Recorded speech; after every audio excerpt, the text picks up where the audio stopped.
start by you just introducing yourself to us.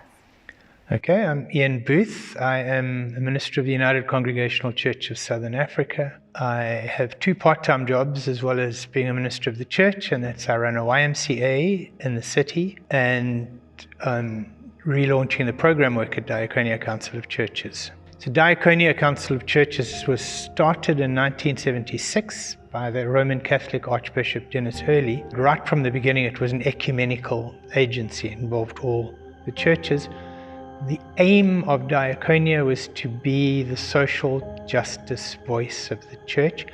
In fact, it should have been to accompany churches in being social justice activists themselves, but ended up kind of doing program work for the church instead of with the church. It started in March 1976, so just before the Soweto riots of that year. So that started in 1985. So remember, 1985, there was a state of emergency in South Africa. There were a number of prominent church leaders who were in the Durban Central Prison, not because they were criminals, but because they were political activists. And so on Good Friday in that year, Dennis Hurley and a group of church leaders in Durban started at the Central Methodist Church in Durban, processed through the streets and stood outside the prison wall and started singing hymns, and then could hear the people inside responding. So the hymns were coming back at them. And that was the beginning of this tradition of the Diaconia Council of Churches Good Friday service. Each year there's a particular theme, and it always has to do with some issue of justice. The procession is always silent.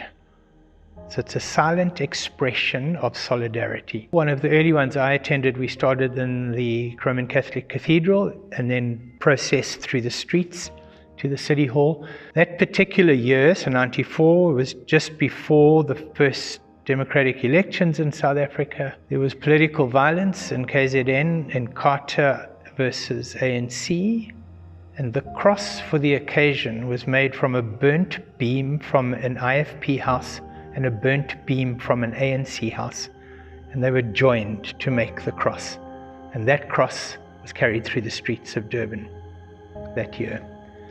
So each year there's been a focus on that, and over the years they've focused on issues like gender-based violence, children being trafficked, so human trafficking, xenophobia, the foreigner violence. That focuses on the fact that Jesus' family were refugees in Egypt. The evolution of the Good Friday service has been from those beginnings to an annual event which normally takes place in the Durban Exhibition Centre, starts at 6 a.m. on Good Friday, and we seat just over 3,000 people in the Exhibition Centre, and those 3,000 people then process silently from there to the City Hall carrying the cross. So in the early days of the Good Friday services, the people who occupied the City Hall were the oppressors of the social activists in the city. Now, most of them had been part of the procession or had been in the prison themselves at some stage. So they've all benefited from Diaconia's work over the years. So it's a more friendly face we find at the City Hall these days. It's an expression of solidarity with those who are suffering. It's a public expression of the church making a statement. So the church gets out there and says, we're with you, we walk alongside you.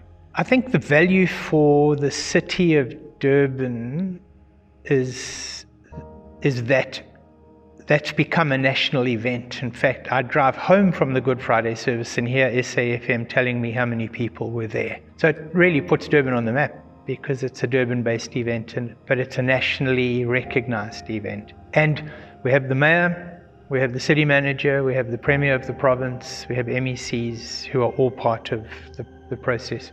I think it's significant that more than 3,000 people, not those that have to be there because we're part of the whole setup, more than 3,000 people get out of bed early on Good Friday morning, drive into town and sit in the exhibition center, participate in the service, and join the procession through the streets to the City Hall. There has to be something that brings them out. And we always try and have some symbolic acts. There's liturgical dance. We try to carefully pick a preacher that's going to touch a chord in people's hearts. The fact that it works is that more than 3,000 people get out of bed early, drive into town and attend the service. But that's how it's evolved. COVID changed that. So in 2020, we couldn't have a Good Friday service at all because all public gatherings were banned because of COVID. 2021, it's what do we do that's different, but still says we're here and we care. And so for this year, we've chosen, instead of a procession carrying a cross, because you can't do that, and you can't seat 3,000 people in a building, we're setting up a stage opposite Addington Hospital, using the hospital as a backdrop. And the theme will be to honor the healthcare workers.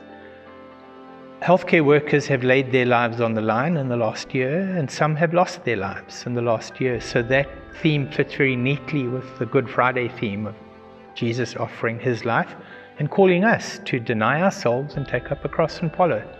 And so we'll link those two, but the primary purpose is to honor the healthcare workers who have laid their lives on the line for us. We will invite healthcare workers, so we've invited from our member churches people to send us names of healthcare workers, but also give us names of those who have lost their lives, so we can say their names at the service. And at the close of the service, and this is part of the tradition, so we'll carry a cross through the streets, lay it down on the City Hall steps, and then we put flowers. We invite the congregation to come forward and put flowers on the cross, flowering the cross, the symbol of hope that's always there if you follow Jesus.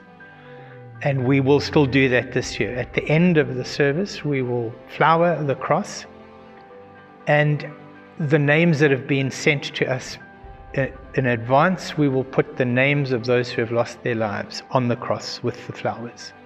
So we flower the cross, go home and do the same, put flowers out, but know in your heart that the flowers are honoring those who are not with us any longer. But also a sign of hope. There's always got to be the sign of hope. So having shared this worship time with us and witnessed the honoring of healthcare workers in this way, we encourage you tomorrow to put white flowers outside your home and know the message of the flower is an honoring of healthcare workers and a sign of hope, but then to continue to keep in mind those that are risking their lives to keep us healthy in a time of global pandemic when they are at risk every day.